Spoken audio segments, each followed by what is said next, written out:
إن الحمد لله نحمده ونستعينه ونستغفره ونعوذ بالله من شرور أنفسنا ومن سيئات أعمالنا. من يهده الله فلا مضل له ومن يضلله فلا هادي له. وأشهد أن لا إله إلا الله وحده لا شريك له وأشهد أن محمدا عبده ورسوله. يا أيها الذين آمنوا اتقوا الله حق تقاته ولا تموتن إلا وأنتم مسلمون. يا أيها الناس اتقوا ربكم الذي خلقكم من نفس واحدة وخلق منها زوجها وبث منهما رجالا كثيرا ونساء واتقوا الله الذي تساءلون به والأرحام إن الله كان عليكم رقيبا. يا أيها الذين آمنوا اتقوا الله وقولوا قولا سديدا يصلح لكم أعمالكم ويغفر لكم ذنوبكم ومن يطع الله ورسوله فقد فاز فوزا عظيما. أما بعد فإن خير الحديث كتاب الله وخير الهدي هدي محمد صلى الله عليه وسلم وشر الأمور محدثاتها وكل محدثة بدعة وكل بدعة ضلالة وكل ضلالة في النار.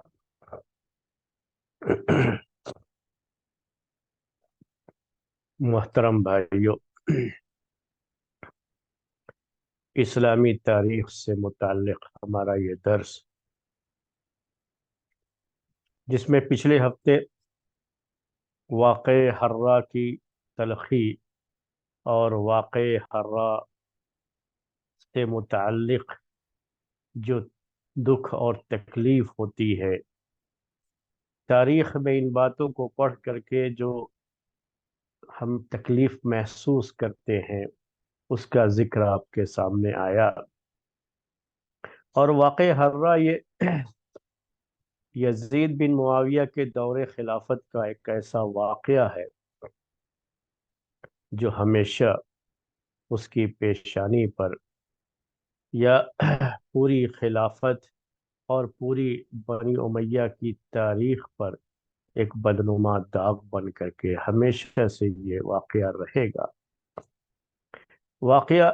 کیوں ہوا، کیسے ہوا،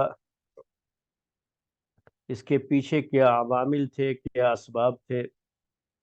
وہ ساری باتیں آپ کے سامنے ہم نے ذکر کر دی، اور صحیح روایات کی روشنی میں جو باتیں بہرحال ثابت ہیں وہ باتیں بھی آپ کے سامنے ذکر کی۔ اور مدینے کے لوگ جو یزید کے خلاف ہو گئے تھے اور ان کے خلاف جو یہ فوجی کارروائی کی گئی، اور اس کے نتیجے میں یہ جو واقع حرہ پیش آیا جس میں بہت سارے صحابہ قتل کیے گئے، بڑے بڑے تابعین قتل کیے گئے، صحابہ کی اولادیں قتل کی گئی، اور بھی ان کے گھروں سے مال وغیرہ بھی لوٹنے کی بات کسی حد تک جو ہے بہت زیادہ مبالغہ سے کام لیا گیا ہے، لیکن یہ بھی کسی حد تک بات سمجھ میں آتی ہے کہ ایسا بھی کچھ ہوا ہے۔ تو میرے بھائیوں، یہ ساری باتیں یقیناً بہت تکلیف پہنچانے والی ہیں۔ تاریخ میں عام طریقے سے یا لوگوں کی زبان پر واقع کربلا یہ بڑی شدت کے ساتھ لوگوں کی زبان پر آتا بھی ہے، لوگ بیان بھی کرتے ہیں، جس میں حسین رضی اللہ تعالی عنہ کو شہید کیا گیا، ان کے گھر والوں کو اور ان کے بعد ساتھیوں کو۔ لیکن اگر دیکھا جائے تو واقع حرہ تاریخ کے لحاظ سے اس سے کہیں زیادہ شدید واقعہ ہے، جو ہے پیش آیا ہے مدینے میں۔ مدینہ جس کو حرم قرار دیا تھا اللہ کے رسول صلی اللہ علیہ وسلم نے، وہاں پیش آنے والا وہ علاقہ جہاں پیارے نبی صلی اللہ علیہ وسلم زندگی بسر کیے ہیں، جہاں آپ کے بڑے بڑے صحابہ تھے، جو دارالخلافہ تھا، جہاں پر صحابہ کے گھر تھے، وہ انصار جنہوں نے اس اسلام کے لیے اپنی خدمات پیش کی تھیں اور بڑی قربانیاں دی تھیں، انصار کے وہ بچے ان کے گھر وہاں موجود تھے، اور وہاں پر یہ واقعہ پیش آیا، اور ان کے ساتھ بڑی سختی کے ساتھ جو ہے فوج وہاں پیش آئی تھی۔ یہ ساری باتیں آپ کے سامنے آئیں، اسی لیے ہم نے کہا آپ سے کہ انتہائی تکلیف پہنچانے والا ایک واقع ہررا۔ بہرحال ہم تو اتنا ہی کہتے ہیں کہ ایک واقعہ ہے جو ہو چکا ہے، اور ہم صرف تاریخ کے طور پر ہم نے اس واقعے کو آپ کے سامنے پیش کیا ہے، جاننے کے لیے، صحیح علم کے لیے، کیونکہ اس واقعے کے بارے میں بھی بہت سی غلط معلومات لوگوں کے ذہنوں میں بیٹھائی گئی ہے یا تاریخ کی بعض کتابوں میں ذکر کی گئی۔ اس کے بعد جب یہ سب ہو گیا، واقع ہررا ہو گیا، بعد میں بھی جب یزید کی فوج غالب آ گئی تو اس کے بعد کچھ نہ کچھ وہاں پر فوج نے زیادتی بھی کی ہے۔ کسی حد تک تو یہ بات مانی جا سکتی ہے، جس کی میں نے کچھ مثالیں بھی پیش کی تھی اور صحیح مسلم سے ایک روایت بھی ذکر کی تھی، جس سے یہ پتہ چلتا ہے کہ کچھ نہ کچھ زیادتیاں ان کی طرف سے ہوئی تھیں، یزید کی فوج کی طرف سے، جس کے کمانڈر مسلم بن عقبہ تھے۔ اس کے بعد یہ ہوا کہ اس میں سے بہت سے لوگ اگر وہ وہاں سے جان بچا کر کے بھاگنے میں کامیاب ہو گئے تو انہوں نے مکے کا رخ کر لیا اور چلے گئے عبداللہ بن زبیر کے پاس جو مکے میں تھے۔ لیکن جو لوگ رہ گئے تھے مدینے میں، ان سے مسلم بن عقبہ نے بڑی سختی کے ساتھ یزید کی بیعت لی، یعنی یزید کو خلیفہ ماننے کی بیعت لی، اور بڑی سختی کے ساتھ، روایتوں میں اس طرح کی بات آتی ہے، اور جو ہے خلیفہ بن خیاط، ان کی جو تاریخ ہے، تاریخ خلیفہ، جو کہ بالکل شروع زمانے کی اور بڑی معتبر کتاب ہے تاریخ کے حوالے سے، تاریخ خلیفہ بن خیاط، اس میں ایک صحیح سند کے ساتھ یہ بات آئی ہے کہ بڑی سختی کیا مسلم بن عقبہ نے بیعت لینے میں، یعنی اس طرح کا انداز کہ تمہیں یزید کے ہاتھ پر بیعت کرنی ہے کہ یزید جو چاہے تمہارے تعلق سے وہ فیصلہ کرے، اور جو بھی کہے تمہیں سب کو ماننا ہے، اور وہی تمہارے خون، تمہارے مال، ہر ایک کے تعلق سے فیصلہ کرنے کا حق صرف وہی رکھتا ہے، اور تمہیں اس کی ہر بات ماننی ہے۔ یہ جو ہے اس طرح کی کچھ جو ہے سخت چیزیں بھی اس میں رکھی گئی تھی، اور اس پر جو ہے بیعت لی گئی مدینے والوں سے، لوگوں نے بیعت کی۔ جتنے بھی لوگ تھے مدینے میں اس وقت، بعض تاریخی روایات یہ ہے کہ سب سے بیعت لی گئی، حالانکہ لوگ پہلے سے بیعت کیے ہوئے تھے، لیکن لوگوں نے بیعت توڑ دیا تھا یہ، اور کچھ ایسے صحابہ تھے، تابعین تھے، جو بیعت نہیں توڑے تھے، باقی رہ گئے تھے۔ وہ بھی میں نے آپ کے سامنے بتایا تھا پہلے کہ عبداللہ بن عمر رضی اللہ تعالی عنہما یہ اپنے آپ کو اس سے الگ کر لیے تھے، اور علی بن حسین رضی اللہ تعالی عنہ کے بیٹے بھی اس میں شریک نہیں تھے، ابو سعید خدری رضی اللہ تعالی عنہ بھی بیعت توڑنے میں شریک نہیں تھے، سعید ابن مسیب بھی شریک نہیں تھے۔ تو یہ جو ہے اور بھی کچھ نام ہیں جو شریک نہیں تھے، لیکن لگتا روایتوں سے یہی ہے کہ بعد میں پھر دوبارہ پورے مدینے والوں سے یزید کے لیے بیعت لی گئی، لیکن وہ لوگ جو اس فتنے میں شریک ہو گئے تھے، یزید کے خلاف ہو گئے تھے، لگتا یہ ہے روایتوں سے کہ ان سے جو بیعت لی گئی ذرا سختی کے ساتھ لی گئی، اور ایسا جیسے کہ اب وہ لوگ غلام ہیں، اور یزید جو چاہے ان کے ساتھ سلوک کرے، اور انہیں چوں چرا کرنے کی کوئی اجازت نہیں، اس انداز سے ان سے بھی بیعت لی گئی۔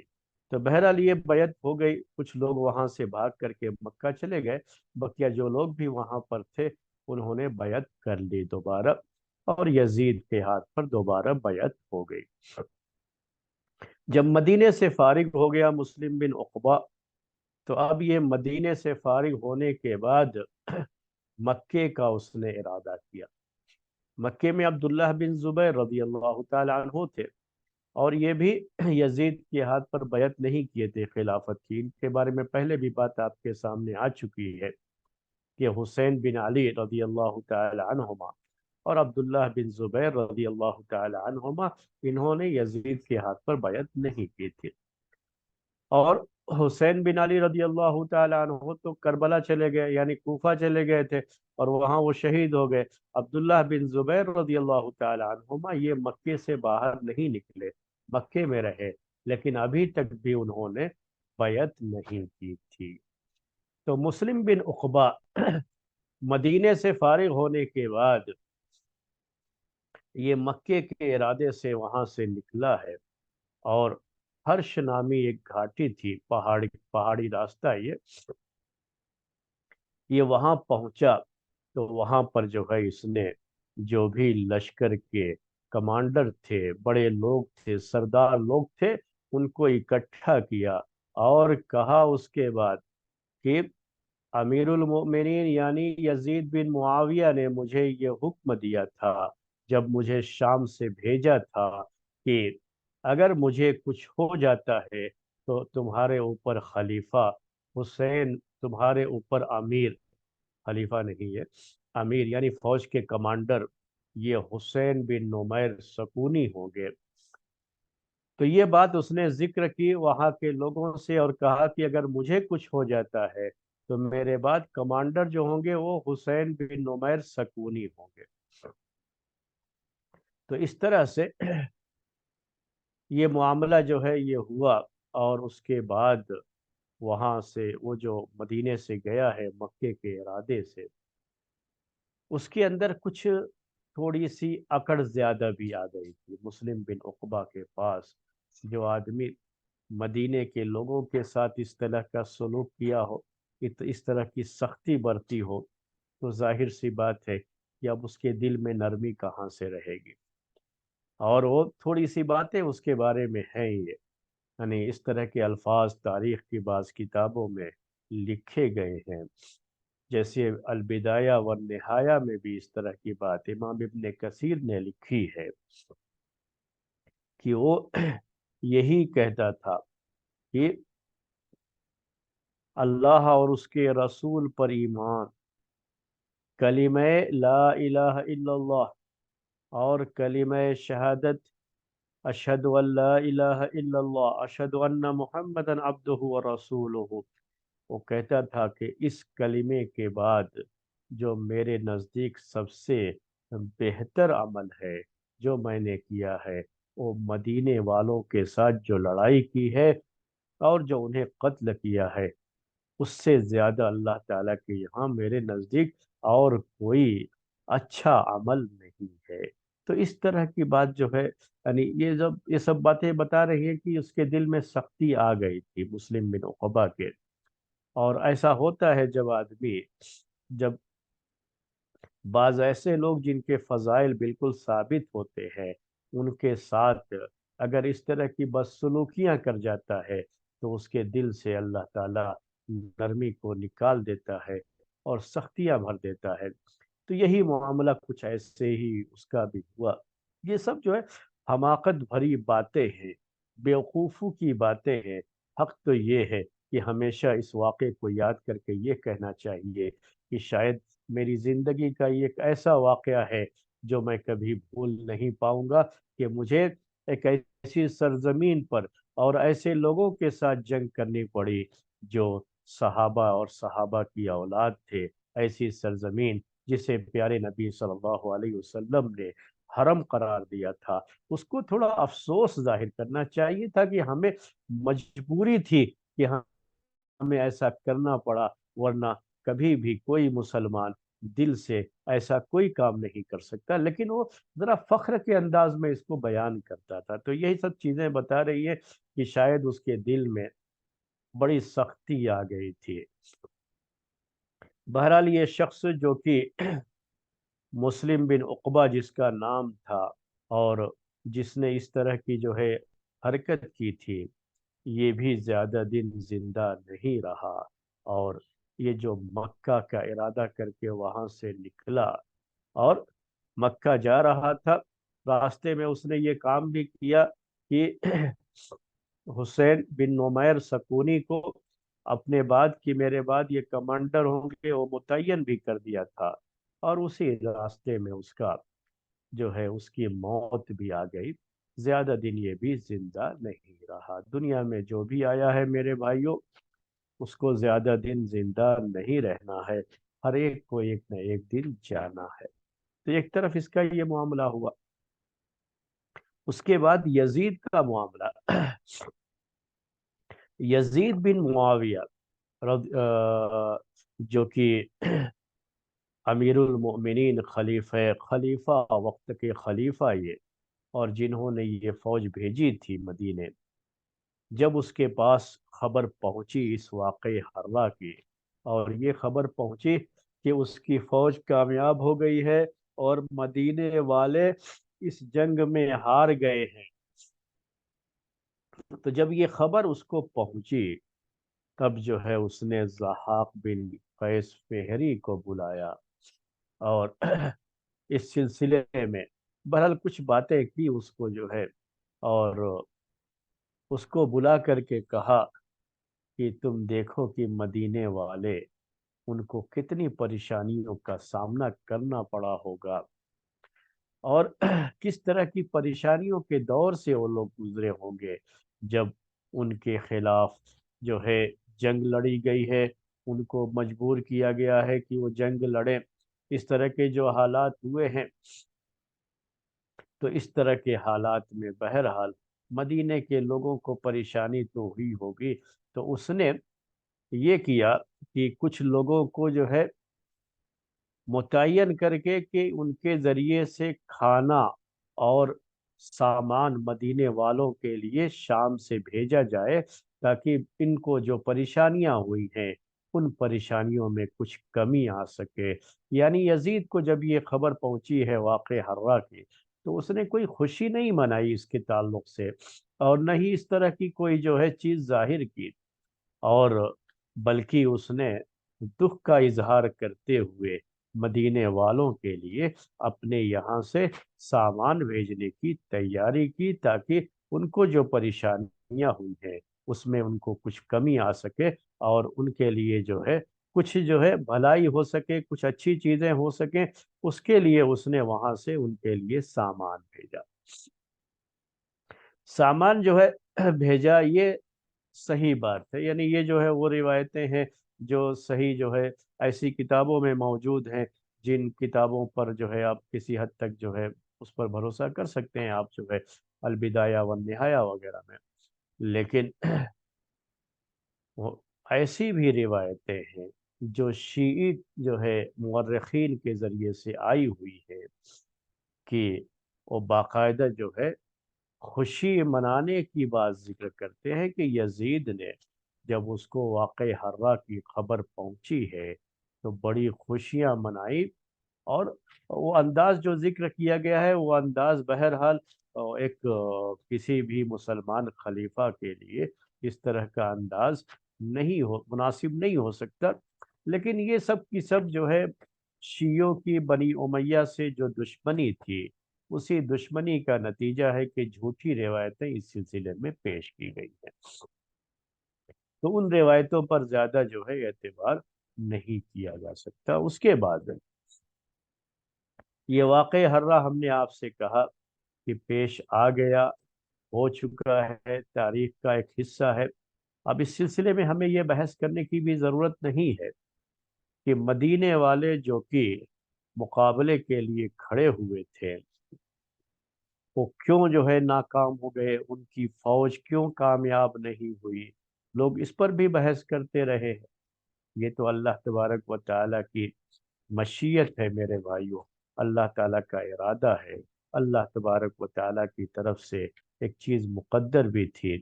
کہ مدینے والے کی کامیابی، ناکامی اس میں، اور جو یزید کی فوج تھی اس کی کامیابی، یہ اللہ تبارک و تعالیٰ کی طرف سے ایک مقدر چیز جو کہ ہو چکی ہے، اور اس سلسلے میں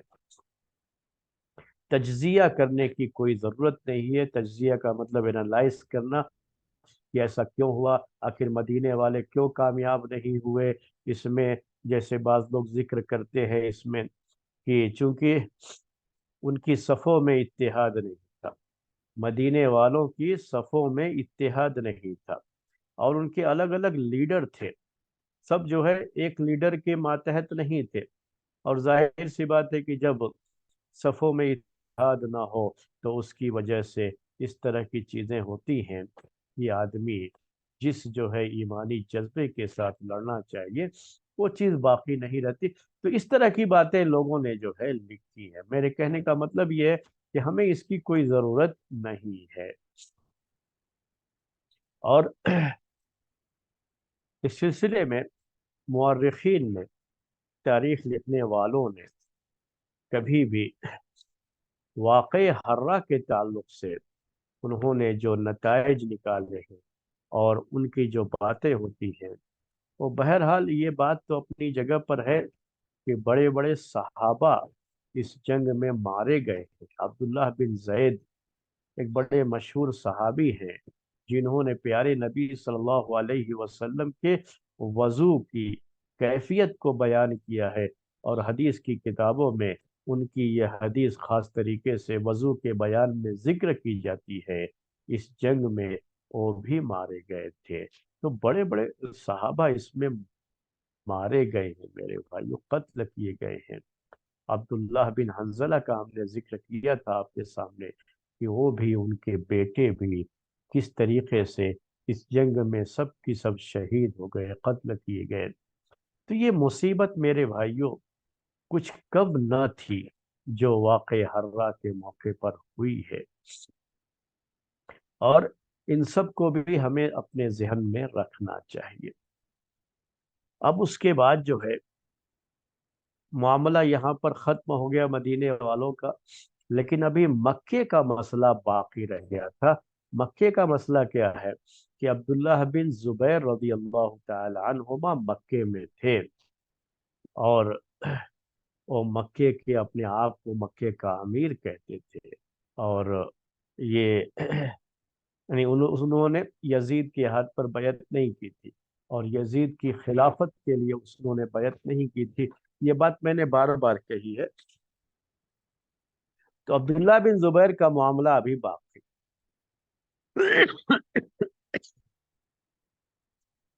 مسلم بن عقبہ کے بارے میں نے آپ سے کہا کہ یہ شخص لے کر کے فوج جا رہا تھا مکے کو بھی فتح کرنے کے لیے، عبداللہ بن زبیر پر شکنجہ کسنے کے لیے، لیکن ہم نے آپ سے کہا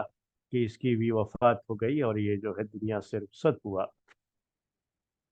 عبداللہ بن زبیر مدینے میں باقی رہے۔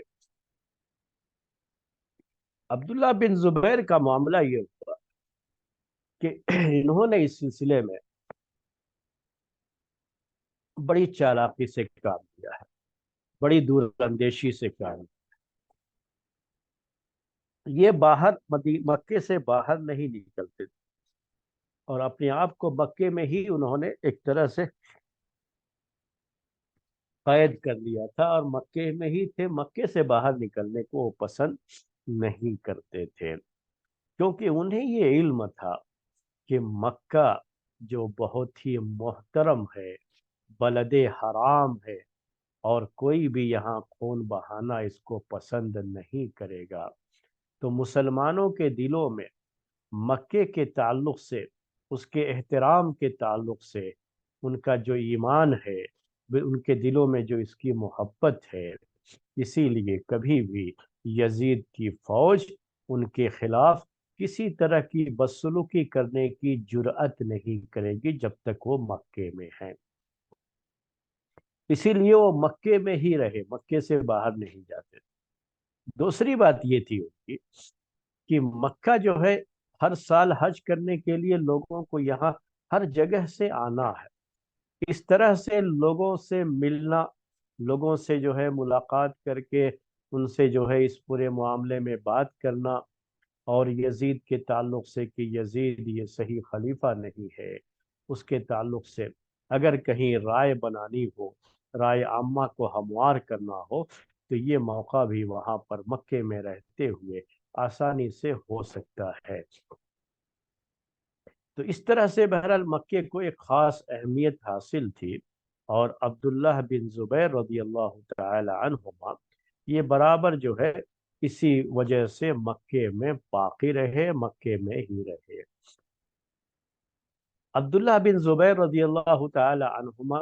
یزید کی خلافت کے قائل نہیں تھے، یہ اپنی جگہ پر مسلم، لیکن کیا یہ خود کو اپنے آپ کو یہ سمجھتے تھے کہ میں خلیفہ بنوں؟ تو ایسا بھی انہوں نے کبھی ظاہر نہیں کیا تھا۔ ایسی کوئی بھی جو ہے بات جو ہے سمجھ میں، بہرحال روایتوں کے لحاظ سے ایسی کوئی بھی بات سمجھ میں نہیں آتی کہ انہوں نے کبھی خود اپنے آپ کو اس کے لیے پیش کیا ہو، ایسا بھی کچھ نہیں تھا۔ لیکن بہرحال یہ اپنی جگہ پر ہے کہ یہ ہمیشہ جو ہے یزید کے خلاف رہے۔ اس دوران ہوا یہ کہ یزید بن معاویہ کا بھی انتقال ہو جاتا ہے۔ یزید بن معاویہ کو بھی کوئی بہت لمبی عمر نہیں ملی، یہی جو ہے یعنی اب یہ سکسٹی فور ہجری اسی سال پھر یزید بن معاویہ کا انتقال ہو جاتا ہے۔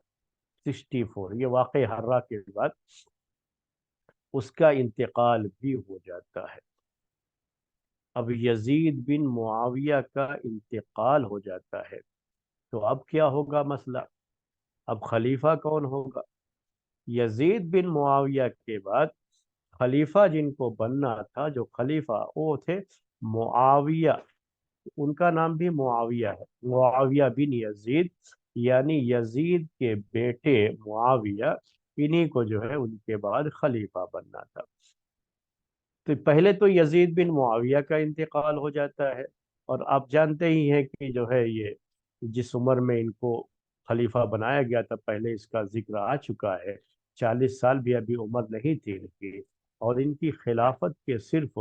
3 سال چند مہینے گزرے تھے کہ ان کا انتقال بھی ہو جاتا ہے۔ تو اتنی کم عمری میں دنیا سے یہ بھی چلے گئے۔ اسی سے آپ کو اندازہ ہوگا کہ آدمی جو ہے کتنا کچھ کرتا ہے اس دنیا کی زندگی کے لیے، کتنی مخالفتیں مول لیتا ہے،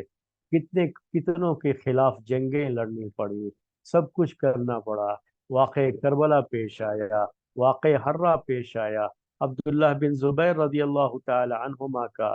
جو ہے مکے میں رہنا اور یزید کے خلاف جو ہے ایک طرح سے محاذ بنا کر کے رکھنا، یہ ساری چیزیں اس کے دور خلافت میں ہوئی۔ کبھی بھی یہ دور خلافت، جو یزید کا دور خلافت تھا، ہمیشہ جو ہے اندرونی طور پر، جو جسے آپ کہتے ہیں کہ سورش اردو میں کہا جاتا ہے، اندرونی طور پر یہ چیز رہی۔ یعنی آج کل جسے کہا جاتا ہے کہ کسی بھی ملک کے داخلی انتشار کی بات کہی جاتی ہے، کہ اس ملک کے اندر خود لوگ آپس میں لڑتے رہے کہ باہر کے دشمنوں سے مقابلے کا انہیں موقع ہی نہیں۔ تو یہی معاملہ جو ہے کس کے ساتھ پیش آیا؟ یزید کے ساتھ پیش آیا، کہ یزید کے دور خلافت میں پھر سے وہی معاملہ ہوا کہ باہر کے دشمنوں سے نپٹنے کا تو چھوڑ دیجئے، اس کی پوری خلافت، اندرونی جو فتنے تھے، فساد ہوئے، جو سورشیں ہوئیں، انہی کو دبانے میں اس کی پوری مدت ختم ہو گئی تھی۔ اب اس کے بعد خلیفہ کن کو بنا دیا گیا؟ معاویہ بن یزید، جو کہ اس کے بیٹے تھے۔ اب معاویہ بن یزید کا مزاج الگ تھا، بالکل الگ مزاج کا وہ آدمی، ان لوگوں کا مزاج الگ تھا، اور یزید کے ہی بیٹے معاویہ، ان کا مزاج بالکل جو ہے الگ تھا، اور اسی الگ مزاج ہونے کی وجہ سے وہ جب ان کو خلیفہ بنایا گیا، تب جو ہے یہ بات جو ہے لوگوں میں یہ بڑا جو ہے مسئلہ پیدا ہوا کہ اب جو ہے کیا ہونا چاہیے اور کیا جو ہے چیزیں ہونی چاہیے۔ اور یہ بات بھی آپ کے سامنے میں پہلے بتا دوں کہ جو ہے عبداللہ بن زبیر کے تعلق سے بڑی کوشش کی گئی تھی کہ کسی طرح سے یہ بیعت کر لیں، ہر طرح سے کوشش کی گئی تھی کہ جو ہے یعنی سمجھا بجھا کر کے ہر طرح سے ان کا جو ہے وہ کسی بھی طریقے سے بات کو مان جائے، لیکن عبداللہ بن زبیر بالکل تیار نہیں۔ تھے، اپنی زندگی میں وہ بالکل جو ہے اس چیز کے لیے تیار نہیں ہوئے، اور یہ پورا جو ہے معاملہ اسی طریقے سے چلتا رہا، اور یہ معاملہ حل نہیں ہوا تھا۔ یزید کا ہم نے آپ سے کہا کہ انتقال ہو گیا، اب معاویہ بن یزید ان کو خلیفہ بنایا گیا، اور یہ خلافت بنی امیہ کے تیسرے خلیفہ۔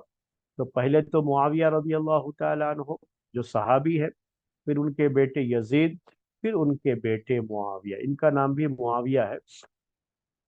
تو معاویہ جو ہے یہ تیسرے خلیفہ جو کہ معاویہ بن یزید ہیں، یہ بھی جب خلیفہ بنے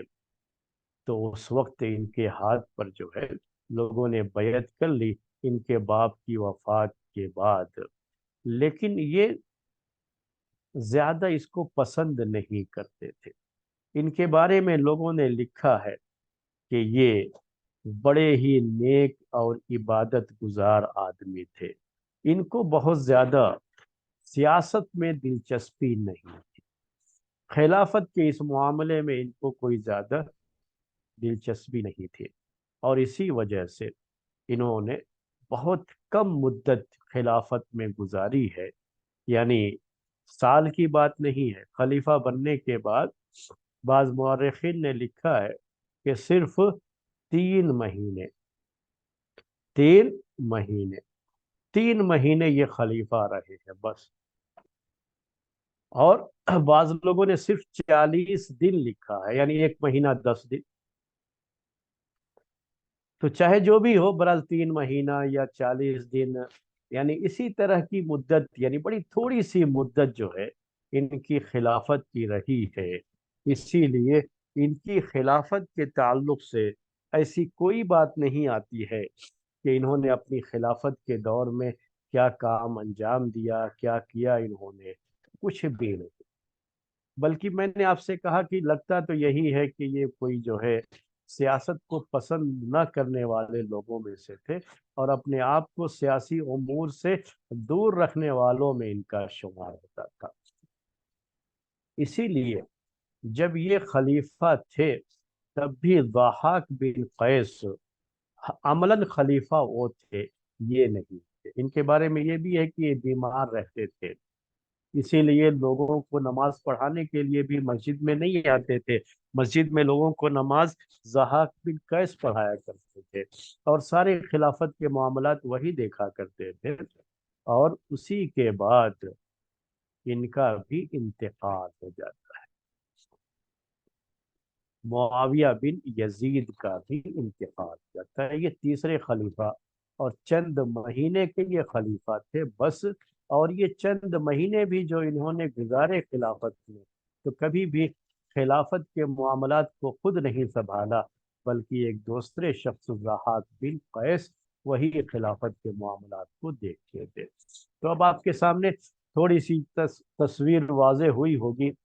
کہ پہلے خلیفہ معاویہ رضی اللہ تعالیٰ عنہ، بنی امیہ کے پہلے خلیفہ معاویہ رضی اللہ تعالیٰ عنہ، جن کی مدت بہت لمبی تھی، اور 20 سال تک وہ خلیفہ تھے، اور ان کے دور خلافت میں پھر جو ہے اسلامی تاریخ اگر آپ دیکھیں تو دشمنوں سے مقابلے کے لیے بڑی جو ہے فوج تیار کرنا، اور بڑی بڑی فتوحات حاصل کرنا، اور اسلام کو بہت دور تک انہوں نے جو ہے پھیلایا لے کر کے گئے، تو بڑے کارنامے تھے جو ان کے دور میں ہوئے۔ لیکن ان کے بعد جب ان کے بیٹے آئے، خلیفہ بنے، تو ان کی خلافت بھی صرف 3 سال چند مہینے رہی، اور اس مختصر سی مدت میں ان کو داخلی فتنوں کا ہی مقابلہ کرنا پڑا، اور اسی وجہ سے اسلام کی نشر و اشاعت کا کام جو چل رہا تھا پھر اس دور میں ٹھپ پڑ گیا تھا، اور سوائے ان داخلی فتنوں کے اور کوئی چیز ان کے دور خلافت کی قابل ذکر نہیں رہی۔ اس کے بعد یہ معاویہ بن یزید جو چند مہینے رہے، 3 مہینے یا اس سے بھی کم بعض لوگوں کے قول کے مطابق، اور اس میں بھی وہ عملاً خلیفہ نہیں تھے، یعنی ایکٹیو جو کہتے ہیں خلیفہ وہ نہیں تھے، بیمار رہتے تھے، گھر میں ہی رہتے تھے، اور سیاست کے معاملات میں ان کو کوئی دلچسپی بھی نہیں تھی، تو ضحاک بن قیس معاملات کو سنبھالتے تھے۔ اب ایک دوسرا مسئلہ جو سب سے اہم ہے، جو آج کے درس میں آپ کے سامنے ذکر کرنا چاہتا ہوں، وہ یہ ہے کہ یہ معاویہ بن یزید، چونکہ ہو تو یہ رہا تھا کہ جو خلیفہ ہے وہ اپنے وقت میں دوسرے خلیفہ کو اپنے مرنے سے پہلے متعین کر دیتا تھا کہ اب میرے بعد یہ خلیفہ ہوں گے، تو یہ مسئلہ جو ہے ختم ہو جاتا تھا، ان کے مرنے کے بعد کوئی پریشانی نہیں ہوتی تھی۔ لیکن معاویہ بن یزید نے اس جو ہے طریقے کو ختم کر دیا۔ جب معاویہ بن یزید کو اپنی موت کا احساس ہوا، یعنی اب اس کو اندازہ ہوا کہ میری جو بیماری ہے، یہ میری بیماری میری جان لے کر کے چھوڑے گی، اب اچھے ہونے کی اسے امید نہیں رہی، اور اندازہ ہوا کہ شاید اب میری وفات ہو جائے گی، تو اس نے لوگوں کو اکٹھا کروایا، اور لوگوں کو اکٹھا کرنے کے بعد اس نے ایک تقریر کی، خطبہ دیا، اور اس نے وہ بات کہی کہ ایھا الناس انی قد الیت امرکم وانا ضعیف عنہ، کہ اے لوگو، میں تو تمہارا خلیفہ بنایا گیا، حالانکہ میں اس خلیفے کے خلافت کے لحاظ سے میں بڑا کمزور آدمی تھا، یعنی میں اس کا جو ہے حق نہیں رکھتا تھا، اور میں بڑا کمزور تھا۔ اور فَإِنْ أَحْبَبْتُمْ تَرَكْتُهَا لِرَجُلٍ قَوِيٍّ كَمَا تَرَكَهَا الصِّدِّيقُ لِعُمَرَ، اگر آپ لوگ چاہیں تو میں یہ خلافت کسی مضبوط طاقتور آدمی کے حوالے کر دوں، جیسا کہ ابو بکر صدیق رضی اللہ تعالی عنہ نے اپنی موت کے وقت خلافت کو عمر رضی اللہ تعالی عنہ کے حوالے کر دیا تھا، یعنی انہوں نے یہ متعین کر دیا تھا کہ میرے بعد عمر خلیفہ ہونے بنیں گے۔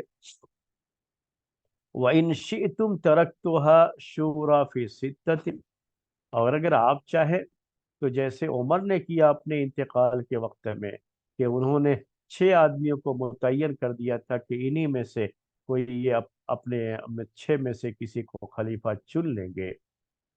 تو آپ چاہیں تو میں یہ کر دوں۔ اس کے بعد کہتے ہیں کہ وَلَيْسَ فِيكُم مَّنْ هُوَ صَالِحٌ لِذَلِكَ، لیکن میں ایسا نہیں دیکھ رہا، مجھے ایسا کوئی نہیں لگ رہا ہے کہ جیسے ابو بکر صدیق رضی اللہ تعالی عنہ کے بعد عمر رضی اللہ تعالی عنہ کی ایک ایسی شخصیت تھی جس پہ کوئی اختلاف نہیں کر سکتا تھا، جیسے عمر رضی اللہ تعالی عنہ کے انتقال کے وقت یہ 6 آدمی، ان کی شخصیت اتنی لوگوں میں مکرم تھی اور مسلم تھی کہ ان کے لیے یہ فیصلہ کرنا بڑا آسان تھا، لیکن میرے لیے یہ بڑا مشکل مسئلہ ہے کہ میں کسی کو خلیفہ متعین کروں، یا چند لوگوں کو متعین کروں کہ اس اپنے میں سے کسی کو خلیفہ بنا لے۔ وَقَدْ تَرَكْتُ أَمْرَكُمْ، اس لیے میں تمہارا معاملہ تمہارے شورا کے حوالے کر دیتا ہوں، یعنی آپ لوگ خود جو ہے میرے مرنے کے بعد خلیفہ چن لیں گے اپنے میں سے، آپ لوگوں کے حوالے میں اس معاملے کو کر دیتا ہوں۔ کا فولو علیکم من یصلح لکم، جو بھی تم میں مناسب ہے تم خود اسے اپنا امیر اور خلیفہ چن لینا۔ ثم نزل ودخل منزلہ، اس کے بعد یہ اترے اور اپنے گھر ممبر پر جو ہے خطبہ دے رہے تھے، پھر اترے ممبر سے اور اپنے گھر چلے گئے، اور اس کے بعد ان کی موت ہو گئی، دوبارہ وہ اپنے گھر سے باہر نہیں نکلے۔ یہ البدایہ والنہایہ جو امام ابن کثیر کی کتاب ہے، اس کتاب کے حوالے سے یہ بات میں آپ کے سامنے ذکر کیا، تو اس سے آپ کو اندازہ ہو گیا ہوگا کہ اب یہ معاویہ بن یزید نے پھر اپنے بعد خلیفہ متعین نہیں کیا، اب اس معاملے کو اس نے چھوڑ دیا کہ آپ لوگ خود ہی اپنے میں سے کسی کو خلیفہ متعین کر لینا، کیونکہ اس کو یہ لگا کہ شاید میرے سامنے ایسی کوئی شخصیت نہیں ہے جس کو میں خلیفہ بنا دوں اور لوگ جو ہے پوری رضامندی کے ساتھ اسے خلیفہ تسلیم بھی کر لیں، تو اس کو ایسا نہیں لگا، اور اسی وجہ سے اس نے بہرحال کسی کو خلیفہ متعین نہیں کیا اور چھوڑ دیا، پورا معاملہ لوگوں کے حوالے کر دیا کہ لوگ جس کو چاہے اپنے میں سے خلیفہ بنا لیں۔ اب یہ آپ دیکھ رہے ہیں کہ معاویہ بن یزید کی طرف سے جو معاملہ ہوا، اب اس کے انتقال کے بعد تو اب خلیفہ کوئی ہے؟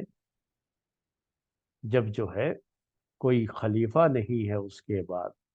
تو اب ایک بڑا جو ہے مسئلہ یہ ہے کہ پھر سے اب خلیفہ کا انتخاب ہونا ہے، اور لوگ جو ہے کس طریقے سے یہ کام کریں گے۔ اور بڑا جو ہے اس وقت ایک نئی پریشانی ہے کہہ لیجئے کہ، اور نئی مصیبت کا ایک سامنا تھا جو اس وقت اسلامی تاریخ کو اس کا سامنا کرنا پڑا، اور یہ بڑا جو ہے عجیب مسئلہ تھا۔ لوگوں نے تو معاویہ بن یزید کی بڑی تعریف کی ہے اس معاملے میں، کہ انہوں نے جو ہے کسی اپنے بعد کسی کو خلیفہ نہیں متعین کیا اور چھوڑ دیا ایسے ہی جو ہے، تاکہ امت خود جو ہے اپنے میں سے کسی کو خلیفہ جو ہے متعین کرے۔ تو یہ جو ہے ساری باتیں جو ہے ہوئی، ساری چیزیں ہوئی، لیکن یاد رکھیے کہ آج کے اس دور میں، خاص طریقے سے ہم جس دور میں رہ رہے، تو اس وقت بھی تو ہے حالات بہت اچھے نہیں تھے۔ اگر ایسے ہی چھوڑ دیا جائے کہ بھئی آپ لوگ کسی کو اپنے میں سے کسی کو بنا لیجئے گا، تو میں کہتا ہوں آپ کو کہ پورے جو ہے ملک کی بات چھوڑیے، کسی ایک چھوٹے سے علاقے کو اگر آپ رکھ لیتے ہیں کہ آپ لوگ اکٹھا ہو کر کے کسی ایک کو متعین کر لیں کہ وہ آپ کا ذمہ دار ہوگا آپ کے بعد، تو کسی ایک پر لوگ اتفاق نہیں کر سکتے۔ چھوٹی سی جگہ کی بات کر رہا ہوں، پورے ملک کی بات نہیں کر رہا ہوں۔ ایک مرتبہ ہمارے ایک بھائی نے یہ کہا تھا، ہم سے سوال کیا تھا، ہم سے یہ بات کہی تھی کہ جو ہے میں چاہتا ہوں کہ بنگلور کے سارے علماء کو اکٹھا کروں، اور جو ہے ان کے درمیان جو اختلافات پائے جاتے ہیں نا، ان سب کو ختم کر کے کیا کر دو، سب کو ایک پلیٹ فارم پر لا کر کے کھڑا کر دو۔ تو میں نے ان سے ایک بات کہی تھی اس موقع پر، اور چاہتا ہوں کہ آپ کے سامنے بھی پیش کروں۔ میں نے کہا کہ میں تو ابھی سے کہہ رہا ہوں کہ آپ کامیاب نہیں ہوں گے، لیکن پھر بھی آپ تجربہ کر کے دیکھ لو۔ یہ تو بہت دور کی بات ہے کہ میں جو ہے بنگلور کے علماء کو ایک پلیٹ فارم پر اکٹھا کروں، وہ آپ چھوڑ دیجئے۔ میں آپ سے یہ کہہ رہا ہوں صرف کہ بنگلور کے جو اہل حدیث جماعت کے علماء ہیں، ان کو آپ صرف ایک پلیٹ فارم پر اکٹھا کر دو، تو یہی جو ہے وہ بڑی بات ہوگی، اور میں آپ کو لکھ کے دیتا ہوں کہ آپ نہیں کر سکتے۔ تو بیچارے بہرحال انہوں نے کوشش کیا اپنے طور پر کہ صرف اہل حدیث علماء جو بنگلور کے ہیں ان کو وہ اکٹھا کر سکے اور سب کو ایک پلیٹ فارم پر لا سکے، لیکن آخر میں انہوں نے پھر وہ بات کہی جو میں نے ان سے شروع میں کہہ دیا تھا کہ آپ نہیں کریں گے، پھر بھی آپ تجربہ کر کے دیکھ لو۔ تو آخر میں انہوں نے مجھ سے یہ بات کہی کہ آپ نے جو کہا تھا وہ صحیح، کہ یہ جو ہے نہیں، صرف علماء کو آپ اکٹھا نہیں کر سکتے، پوری قوم کو اکٹھا کرنے کی بات، یا پوری قوم کسی ایک شخص کو مان لے، اس کی بات جو ہے آپ کہاں تک کر سکتے ہیں میرے بھائی؟ یہ جو ہے یہ معاملہ ہے، تو یہ مسئلہ ہوتا ہے۔ یاد رکھیے گا کہ یہ کوئی بڑا آسان نہیں ہے، کہنے کو تو یہ چیز بڑی اچھی لگتی ہے کہ ہم کسی کو متعین نہیں کریں گے، اور میرے مرنے کے بعد لوگ خود ہی اپنے میں سے کسی کو متعین کر لیں گے، لوگوں کے حوالے چیزیں کر دی جائیں کہ آپ اپنے میں سے کسی ایک کو جو ہے چن لیجئے، تو کبھی بھی میرے بھائیوں کسی ایک نام پر لوگ اکٹھا نہیں ہو پائیں۔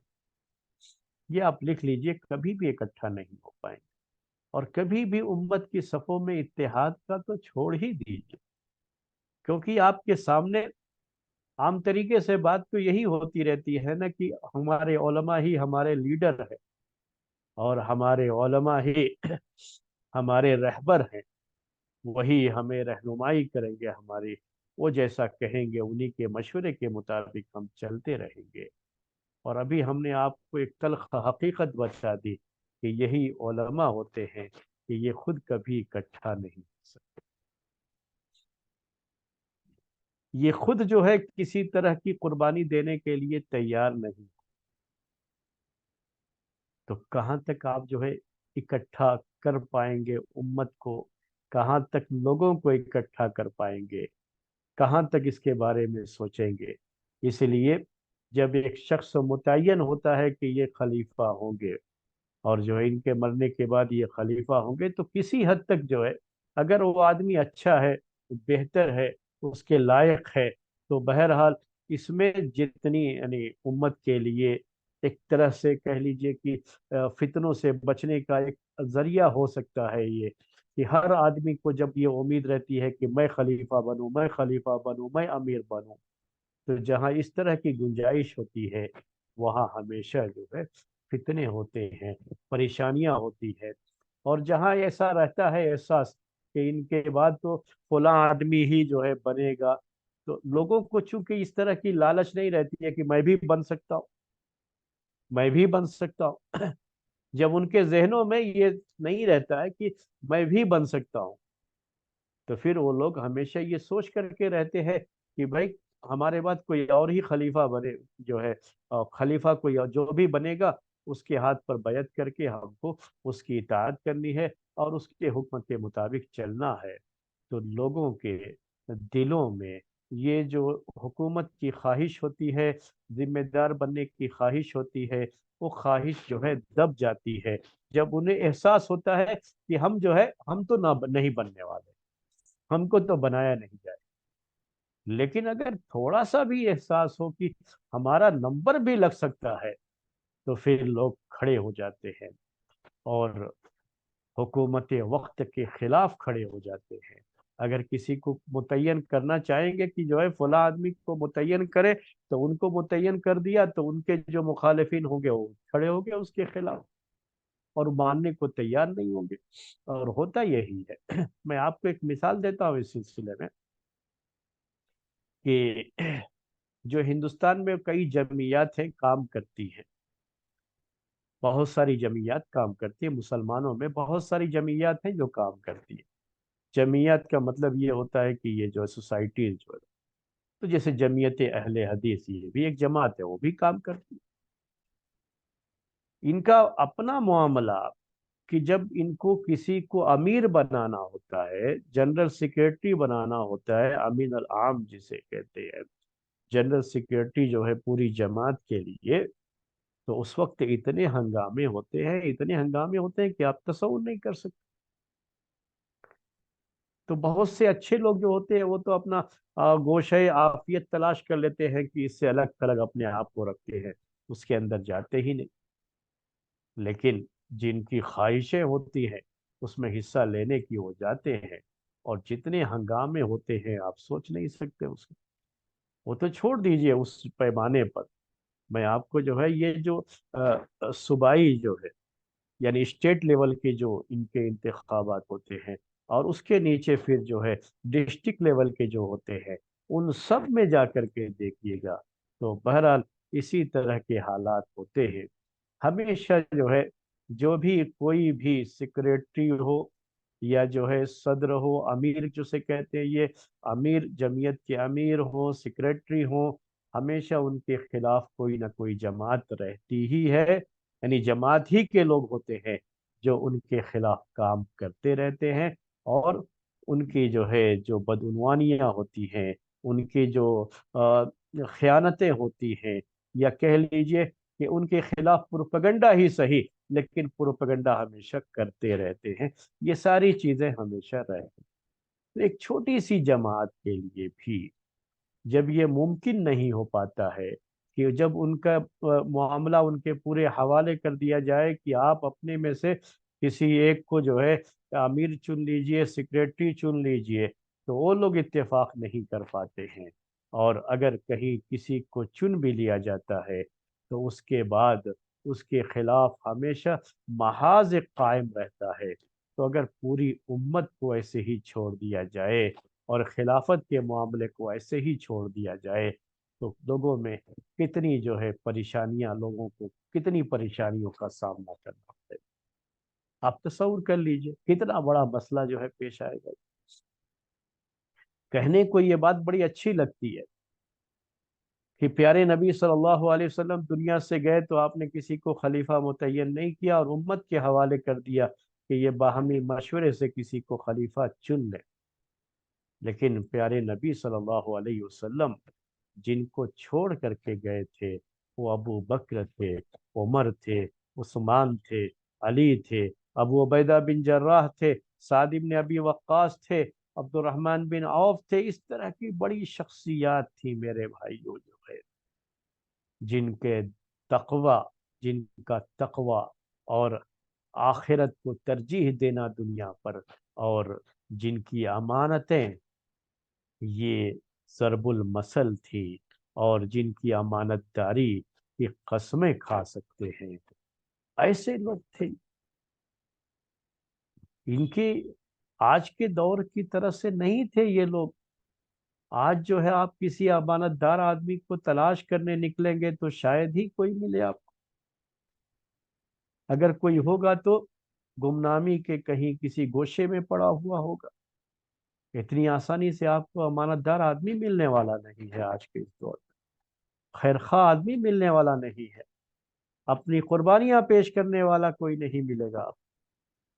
سب جو ہے عہدے کے لالچی ملیں گے۔ تو بڑا فرق ہے میرے بھائیوں، اس دور میں اور بعد کے دور میں بڑا فرق رہا۔ اسی لیے جو چیز اس وقت بہتر اور مناسب تھی وہی بعد کے دور میں بھی ہو، یہ کوئی ضروری نہیں ہے۔ تو اس طرح کی جو ہے لوگ عام طریقے سے باتیں کرتے رہتے ہیں، میں سنتا رہتا ہوں لوگوں سے، تو میں کبھی اس کی تائید نہیں کرتا۔ یعنی لوگ یہ کہتے ہیں کہ یہ جو ہے جیسے پہلے تھا معاملہ کہ جو ہے خلافت کو شورا کے حوالے کیا جائے، یعنی لوگ باہمی مشورے سے جس کو چاہیں گے خلیفہ بنائیں گے، خلیفہ وقت کو یہ حق نہیں کہ خود جو ہے اپنے بعد کسی کو خلیفہ بنا کر کے جائے۔ اس طرح کی باتیں جو لوگ کرتے رہتے ہیں تو اس کو میں بہت زیادہ بہتر نہیں سمجھتا، کیونکہ میں اسی وجہ سے بہتر نہیں سمجھتا کہ اس کی وجہ سے فتنے اور بڑھنے کا خدشہ ہے، اور یقیناً فتنہ بڑھے گا۔ ہم نے یہ دیکھا ہے کہ وہ حکومتیں زیادہ بہتر انداز سے چلی ہیں جن حکومتوں میں یہ متعین رہا ہے کہ جو بادشاہ وقت ہے ان کے بعد کون بادشاہ بنے گا، جسے ولی عہد کہا جاتا ہے، کہ یعنی کراؤن پرنس جسے آپ کہتے ہیں آج انگلش میں۔ تو کراؤن پرنس جو ہے متعین جو ہوتے ہیں وہ زیادہ جو ہے وہاں پر امن و سکون ہوتا ہے ان علاقوں کے مقابلے میں، ان ملکوں کے مقابلے میں جہاں کوئی متعین نہیں ہے اور لوگوں کے حوالے ہوتا ہے کہ لوگ جس کو چاہیں گے وزیر اعظم بنا دیں گے، جس کو چاہیں گے خلیفہ بنا دیں گے، جس کو چاہیں گے امیر بنا دیں گے۔ تو وہاں پہ ہمیشہ جو ہے ہنگامے رہتے ہیں، حالات کبھی بھی پرسکون نہیں ہوتے۔ یہ چیز جو ہے ہم اپنی آنکھوں سے دیکھ رہے ہیں۔ تو یہ مسئلہ ہے چونکہ معاویہ بن یزید کا ذکر آیا، اور یہ ذکر آیا کہ معاویہ بن یزید نے اپنے بعد کسی کو خلیفہ متعین نہیں کیا تھا، تو بعض لوگ اس کو بہت اچھا جو ہے سمجھتے ہیں اور جو ہے اس کی بڑی تعریف کرتے ہیں اور اس کو پیش کرتے ہیں کہ پھر سے انہوں نے جو خلافت موروثی شکل اختیار کر چکی تھی، یعنی باپ کے بعد بیٹا خلیفہ بنے گا، وہ جو طریقہ اپنایا گیا تھا اس طریقے کے خلاف جاتے ہوئے معاویہ بن یزید نے اس طریقے کو چھوڑ دیا اور امت کے حوالے کر دیا کہ آپ جس کو چاہیں خلیفہ بنا دیں، اور اس میں ان کی بڑی تعریف کی گئی ہے۔ اور مجھے یہ نہیں لگتا کہ اس طرح کے ماحول میں اس کی کوئی بڑی اہمیت تھی کہ اس کو ایسے ہی چھوڑ دیا جائے، اپنے بعد کسی کو خلیفہ نہ متعین کیا جائے، کیونکہ میں نے آپ سے کہا کہ نہ متعین کرنے کی صورت میں، خلیفہ متعین نہ کرنے کی صورت میں زیادہ ہنگامے اور شورش جو ہے اور فتنے پیدا ہونے کے امکانات ہیں، اور اسی وجہ سے اس کو جتنا کم کیا جائے اتنا ہی بہتر ہوتا ہے۔ بہرحال ایک معاملہ تھا جو ہو چکا ہے، معاویہ بن یزید، ان کے بارے میں آپ کے سامنے جو ہے بات آ چکی ہے۔ معاویہ بن یزید کے ایک بھائی تھے چھوٹے، جو ہے خالد بن یزید، لیکن یہ ابھی بہت چھوٹے تھے۔ اب جو ہے معاویہ بن یزید کے بعد کون خلیفہ بنے، یہ بڑا مسئلہ تھا۔ تو اب ان کا جو اپنا خاندان تھا، یعنی معاویہ رضی اللہ تعالی عنہ کا خاندان، اس خاندان میں اب یا تو ان کے بیٹے ہوں یعنی معاویہ بن یزید کے، یا جو ہے ان کے بھائی جو ہے کوئی ہوں، بھائی کے بیٹے ہوں، بھائی ہوں جو ہے، تو بھائی ان کے سب چھوٹے تھے۔ خالد بن یزید ایک بھائی ان کے، اور وہ چھوٹے تھے، اس قابل نہیں تھے کہ ان کو خلیفہ بنایا جا سکے۔ تو لوگوں کے سامنے ایک بڑا جو ہے مشکل مرحلہ تھا، شام کے لوگوں کے لیے ایک بڑا مشکل مسئلہ تھا۔ عبداللہ بن زبیر رضی اللہ تعالی عنہما مکے میں موجود تھے، اور وہ یزید کے خلاف تھے، یزید کے خلاف وہ رہے۔ بعد میں معاویہ بن یزید کے تعلق سے بھی ان کی جو ہے بہرحال، چونکہ وہ بہت جو ہے ان کے خلاف، ان لوگوں کے خلاف رہے، اور ہمیشہ جو ہے ان کی مخالفت ہی کرتے رہے۔ اب جب اس طرح کی صورتحال ہو گئی کہ کوئی خلیفہ بھی نہیں ہے، متعین نہیں کیا گیا ہے کسی کو خلیفہ، تو عبداللہ بن زبیر رضی اللہ تعالی عنہما کا معاملہ زیادہ زور پکڑا اس وقت۔ اور اس وقت صورتحال یہ ہوئی کہ بہت سے لوگ اس کی طرف مائل ہو گئے کہ عبداللہ بن زبیر کو خلیفہ متعین کر کے ان کے ہاتھ پر بیعت کر لی جائے۔ الحمدللہ۔ اب یہ جو صورتحال جو ہو گئی اس وقت، امت کے سامنے کوئی خلیفہ نہیں ہے، کسی کو خلیفہ متعین کرنا ہے۔ عبداللہ بن زبیر ایک لوگوں کے لیے بہتر آپشن بھی ہو سکتے تھے، بہتر انتخاب بھی ہو سکتے تھے۔ لوگوں ان کے بارے میں سوچنا بھی شروع کر دیا، یہاں تک کہ ضحاک بن قیس جو کہ دمشق کے امیر تھے، انہوں نے بھی اس طرح کی بات سوچنی شروع کر دی۔ مروان بن حکم کے بارے میں بھی یہ بات آتی ہے کہ انہوں نے بھی یہ سوچنا شروع کر دیا کہ کیوں نہ عبداللہ بن زبیر کے ہاتھ پر بیعت کر کے ان سے جو ہے یہ ضمانت لے لی جائے کہ وہ کسی کے ساتھ بھی، یعنی بنو امیہ کے جو لوگ بھی ہیں، چاہے وہ شام کے علاقے میں ہو، دوسرے علاقے میں ہو، وہ سب کی ان کے خلاف کسی طرح کی کوئی کارروائی نہیں کریں گے۔ تو یہاں پر بھی جو ہے ان کا بھی کچھ جو ہے میلان اس کی طرف ہونے لگا، لیکن جو یزید کے خاندان کے بعض لوگ تھے، انہوں نے اس کو پسند نہیں کیا، اور اس طرح سے یہ معاملہ بڑا سنگین صورت اختیار کر گیا شام کے علاقے میں، کہ شام کا یہ علاقہ جو بنی امیہ کا دارالخلافہ تھا، یعنی کیپٹل سٹی، وہاں پر کوئی امیر نہیں تھا۔ یہ جو ہے پورا جو ہے معاملہ وہاں پر پیش آیا۔ یہی ہم نے آپ سے کہا کہ یہ حالات اتنے آسان نہیں ہوتے کہ کسی کو خلیفہ آپ متعین نہ کرے تو جو ہے امت بڑی آسانی سے کسی ایک کو خلیفہ مان لے۔ ایک طرف عبداللہ بن زبیر کے ہاتھ پر بیعت کرنے کے لیے جہاں بعض لوگ تیار ہوئے، وہیں شام کا ایک بڑا علاقہ اور جو خاص طریقے سے بنو امیہ کے لوگ تھے، وہ اس کے لیے بالکل تیار نہیں ہوئے تھے کہ عبداللہ بن زبیر کو خلیفہ بنایا جائے۔ تو یہ معاملہ میرے بھائیوں بہت لمبی مدت اختیار کر گیا، یہاں تک کہ 6 مہینے گزر گئے۔ ادھر جو ہے مکے کے علاقے میں تو عبداللہ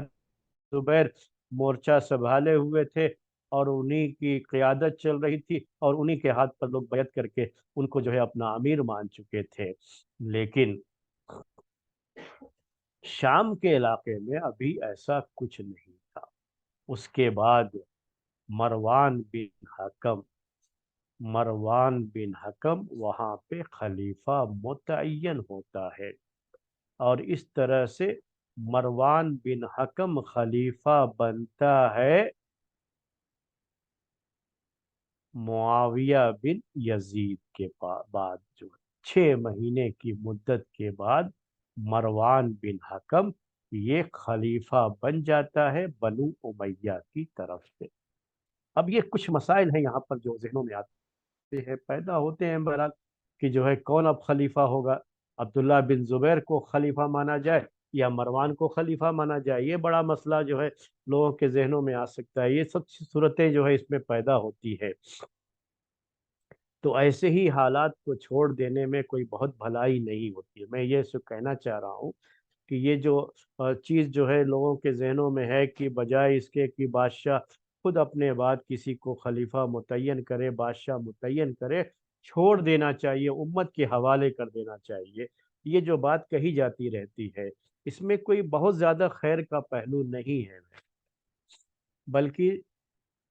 یہ بعد کے دور کا جو تجربہ ہے وہ یہی بتاتا ہے کہ جب بھی ایسا ہوا ہے تو زیادہ امت میں فتنے پیدا ہوئے ہیں اور پریشانیوں کا لوگوں کو سامنا زیادہ کرنا پڑا ہے۔ اس لیے کسی ایک کا متعین ہونا یہ بہتر شکل ہے، یہ جو ہے جو پہلے شکل رہی ہے، اور باقاعدہ جو ہے بنو امیہ کے دور میں بھی، پھر اس کے بعد جو ہے بنو عباسیہ کے دور میں بھی، وہ تاریخ کے آگے کے جو ہے واقعات جو آپ کے سامنے آئیں گے اس میں چیزیں آپ کے سامنے آئیں گی۔ البتہ یہ ہے کہ اس میں بھی کچھ نہ کچھ جو ہے ایسی چیزیں ہوتی رہی ہیں، ایسے فتنے بھی جو ہے ہوتے رہے ہیں کہ اس طرح کے حالات میں خلفاء جو اچھے نہیں تھے، اچھے خلیفہ نہیں تھے، ان کی طرف سے کچھ اس طرح کی چیزیں بھی ہوئی ہیں جو قابل گرفت رہی ہیں، تو ہم وہ باتیں بعد میں آپ کے سامنے پیش کریں گے۔ یہاں فی الحال ہم معاملہ یہاں پہ اس کو چھوڑتے ہیں، تاریخ کا ہمارا یہ درس ہم اس کو یہاں پہ اسٹاپ کرتے ہیں۔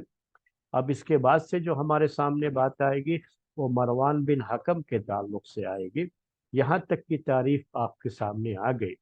تو آپ کو جو باتیں اس میں یاد کرنے کی ہے، جو آسانی سے یاد رہ سکتی ہیں، وہ کیا ہے کہ یزید کے دور میں، جس کو کہ 61 ہجری میں خلیفہ بنایا گیا تھا، اور 3 سال چند مہینے اس کی خلافت رہی، اور پھر 64 میں اس کا انتقال ہو گیا۔ اس کے بعد پھر اس کے بیٹے، یزید کے بیٹے معاویہ بن یزید کو خلیفہ بنایا گیا، لیکن یہ صرف چند مہینے، 3 مہینے، زیادہ سے زیادہ یہ 3 مہینے اس کی خلافت رہی، اور وہ بھی بیمار رہا، ایکٹیو خلیفہ نہیں تھے یہ جو ہے، اور ان کے دور میں دوسرا شخص ہی پورے خلافت کا بار سنبھالتا رہا، 3 مہینے میں ان کا بھی انتقال ہوا، تو انہوں نے اب بات کسی کو خلیفہ متعین نہیں کیا تھا، وہ بات ہمیں یاد رکھنی ہے، اور پھر امت کے حوالے کر دیا تھا، جس کی وجہ سے شام کے علاقے میں تقریباً 6 مہینے تک اسی پر بحث ہوتی رہی کہ کس کو خلیفہ بنایا جائے، کس کو خلیفہ بنایا جائے۔ البتہ جو ہے حجاز کے علاقے میں عبداللہ بن زبیر رضی اللہ تعالی عنہما ایک بہترین آپشن تھے لوگوں کے لیے، اور اس علاقے میں لوگوں نے ان کے ہاتھ پر بیعت کر رکھی تھی۔ تو یہ اب تک کی جو بات تھی، یہاں تک تھی بات، اور یہ باتیں آپ کے یاد رکھنے کی ہے، اور اس طرح سے آپ اس کو یاد رکھنا چاہیں گے تو آسانی سے یاد بھی رکھ پائیں گے۔ آج کا یہ درس یہیں پر ختم کرتے ہیں۔ سبحانک اللہم و بحمدک، اشہد ان لا الہ الا انت، استغفرک و اتوب الیک۔